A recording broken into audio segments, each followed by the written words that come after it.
Ananda-Rajah. Thank you, Deputy Speaker. Deputy Speaker, the government will not be supporting this bill. We have Senator Pocock and some members of the crossbench, including the Greens political party and possibly even the Liberals, which is astounding, who have made themselves the self-styled prefects of this parliament. The prefects of this parliament.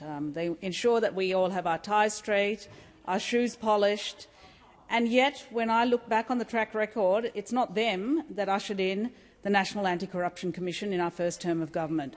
Order. It was this Labor government, and history will show that they were a footnote in history, but history will show that it was the Albanese Labor government Senator of the 47th Parliament. Senator Ananda-Rajah, resume your seat. Order. Order. Senator Ananda-Rajah sat in silence while other senators made their contribution, and I expect that she's given the same courtesy. Senator Ananda-Rajah. Thank you, Deputy Speaker. The truth hurts. But history will show that it is the Albanese Labor government in the 47th Parliament, when it was elected in 2022, that within a year of election established, as promised, the National Anti-Corruption Commission. And what a legacy that was. But that wasn't all we did. If you do recall, there was this small issue that was lingering for many, many years called robo-debt. Robo-debt, has anyone forgotten that? Robo-debt was an absolute calamity for this nation, a complete and utter systemic failure of public administration, and it happened under the Liberals' watch. And it was the Liberals who basically did nothing about robo-debt but fuelled it. And it led to an immense amount of suffering for 430,000 Australians. Never forget that. And it was this Labor government, not the crossbench, not Senator Pocock, not anyone else, that led the Royal Commission into robo-debt. And there were many lessons that were learned, recommendations which we are now working through and will enact that will strengthen integrity in this country, ensuring that our most vulnerable are never subjected to that again. We also, not them, not anyone else, not any of the other kind of passengers in this place, we are the ones who implemented the Bell inquiry recommendations to improve transparency, accountability and restore public trust in the Australian democracy. I'll take the contributions from the Greens political party. Let's look at the Greens. The Greens stand here and they champion transparency and openness, and yet within their own political party they evict people. They evict people over contested issues. Whether that be, what is it? Maybe you can help me out here. Maybe gender diversity? Those conversations are shut down. People are evicted. You even kicked out. You even kicked out your own founder, one of your co-founders, Senator Drew Hutton. I remind you to direct your comments through the chair, and I've already called other senators to order. It's disrespectful not just to the Speaker but to me and the chair. Senator Ananda-Rajah. So, Chair, thank you, Chair. The Greens political party come into this place and talk the big game, but they've got a few housekeeping issues that they need to address. One of those being, why exactly did their co-founder, Drew Hutton, leave, or was he expelled? We don't know. It's all a little bit murky. There was also, and I still remember, the case of Alex Bethal, a candidate in Melbourne, in Victoria, who basically accused her own party, the Greens, of bullying. And what came of it? Crickets. Absolutely nothing. Absolutely nothing. So the purest snow Greens political party like to come in here, wave their finger at the Labor government and lecture the rest of us, but they don't want to really open that black box and do their own housekeeping. Never forget that. But going back to this Labor government's record on integrity, we also cleaned up the Administrative Review Tribunal. That old chestnut that was a millstone around this country's neck when we came to government in 2022. It had been absolutely stacked with a bunch of Liberal mates, cronies and hacks. And we basically completely abolished it and created what is called the Administrative Review Tribunal, the ART.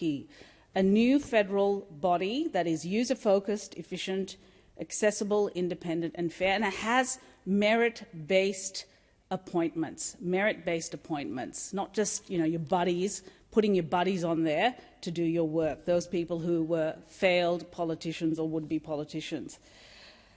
But that's not all. Chair, we also strengthened provisions of the Public Service Act of 1999 to make it clear that ministers cannot direct agency heads on employment matters. And I remember in the other House, in the first term of government, I spoke about this. I remember speaking distinctly about the importance of ensuring separation of powers with respect to our public service.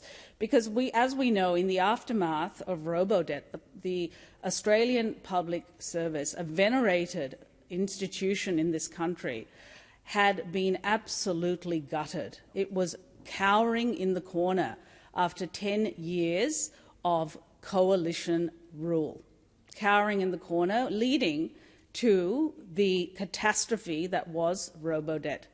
So we brought in legislation to ensure that we strengthen the independence, integrity of the APS so that it can provide free and fearless advice to government. We established an APS Integrity Task Force to identify gaps and opportunities to deliver system-wide integrity improvements in the Australian public service. And that's not all. I'm just reading out a few of them, but that's not all. These are some of my favourites. I want to pay tribute also to the previous Attorney General, to Attorney General Mark Dreyfus, for his work in this space. He quietly went about doing it, but he brought in significant reforms as part of a broader integrity agenda, things that are foreign to the Liberal and National parties, completely alien. We strengthened also the whistleblower protections, knowing that there is more work to do, The first tranche was reform to the Public Interest Disclosure Act, and these reforms implemented 21 of 33 recommendations of the Moss Review. And when was that Moss Review handed down? Was it in 2022, 2021, 2020? Actually, it was in 2016. And who, FYI, was in power then? It wasn't us. It was the opposition. And why didn't they act on it? Not sure. But perhaps we wouldn't have had some of the issues around whistleblowers doing the right thing but getting persecuted for it had these recommendations been enacted. And I cite specifically the case of Mr. Richard Boyle, who was recently exonerated, but he should never have gone through that kind of suffering. And my heart goes out to him and his family. But had these whistleblower protections actually been enacted by the previous government, maybe all of that would have been prevented, as well as saving taxpayers a few bucks. We have now commenced work on the second stage of reforms to ensure that the Commonwealth public sector— Senator Ananda-Rajah, can you resume your seat, please? Senator Pocock on a point of order. Thank you. Just a point of order on relevancy. This is about lobbying reform, not whistleblowers. I understand it's a filibuster, but if it could be specific to lobbying, that would be great. Thank you, Senator Pocock. I'll draw the senator's attention to the topic of the debate, but in my observation, you have been generally relevant over the course of it. Senator Ananda-Rajah, thank you, Chair. I think that context is important. Laying context is very important before I start talking about the substance of this private member's bill. Context matters.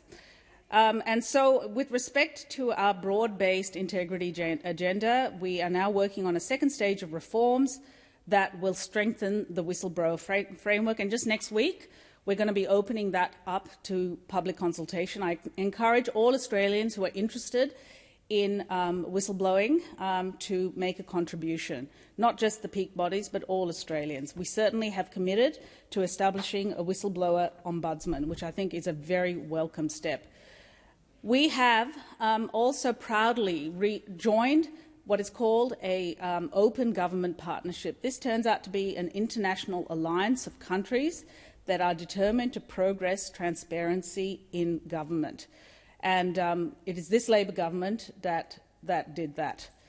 We have passed new laws, and I'm particularly proud of this, to improve the detection and prosecution of foreign bribery and foreign influence, and particularly money laundering in this country, through mechanisms like real estate or even jewellery and precious metal stones, for example. So there are now much stronger protections around those kinds of activities. And of course, let's not forget that we passed the Respect at Work legislation, not in piecemeal fashion, but in its entirety.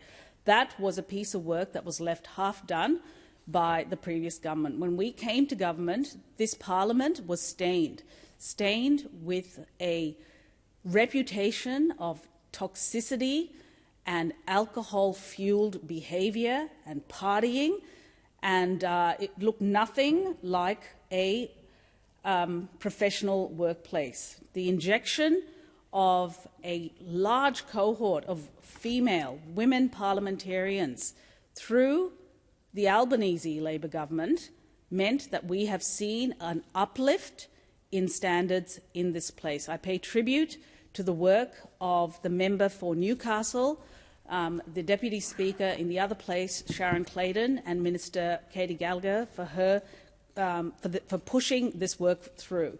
Incredibly important. Now let's go to the matter of the lobbying register. I have just laid out a catalogue of all of this Albanese Labor government's achievements on integrity. It was a very broad-based agenda, far-reaching, touching on many, many aspects. Corruption, strengthening the public service, whistleblower protections, improving the standards and behaviour of parliamentarians in this place. But there is now the important matter of how we manage lobbying in government. So again, and speaking to another Labor government legacy, the Lobbying Code of Conduct was indeed introduced by the Rudd Labor government in 2008. And it applies to ministerial staff and to ministers. And in 2008, Senator Faulkner said, and I'm just going to read this out because his words are actually prescient and they apply to today as well. The government recognises that lobbying is a legitimate activity and part of the democratic process. Lobbyists can help individuals and organisations communicate their views on matters of public interest to the government, and in doing so improve outcomes for the individual and community as a whole. However, there is a legitimate concern that ministers, their staff and officials who are the target of lobbying activities are not always fully informed as to the identity of people who have engaged a lobbyist to speak on their behalf. The government believes that this information can be fundamental to the integrity of its decisions and should be freely available to those who are lobbied and to the wider public. And so we established a lobbying code of conduct which extended to third-party lobbyists. So for people watching, third-party lobbyists are basically on a register now. They're listed on a register, and companies, for example, or even not-for-profits, for example, can approach them and seek their services, which are paid for usually, and then they go to work to try and seek meetings with ministers, for example, in Parliament House or parliamentarians, and they are registered, right? They're registered. So what the substance of this bill, I think, from that Senator Pocock has put forward, is to now extend that to in-house lobbyists. So that means the people who come through Parliament House who have sponsored passes. The two are quite separate. The sponsored pass list is managed by the Parliament, and the people who have carriage over that are the presiding officers. It's not it's not the government. It's held at arm's length from that.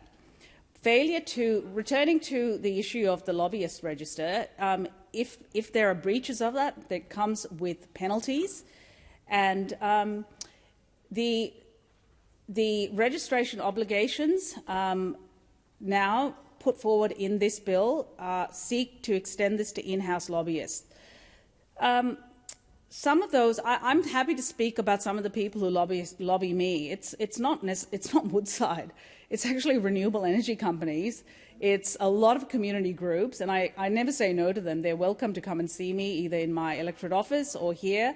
And of course, a lot of pharmaceutical companies, because of my background as a doctor and my previous membership on the health committee in the other place. So the code currently prohibits former ministers from lobbying on matters that they had official dealings with for at least 18 months after they've left office. So there is a lockout period baked in, because we recognise that we have to protect the public and private sector against integrity risks, knowing full well that we also have a National Anti-Corruption Commission, which has all the powers of a royal commission that can investigate any claim or complaint or concern put forward by any member of the public.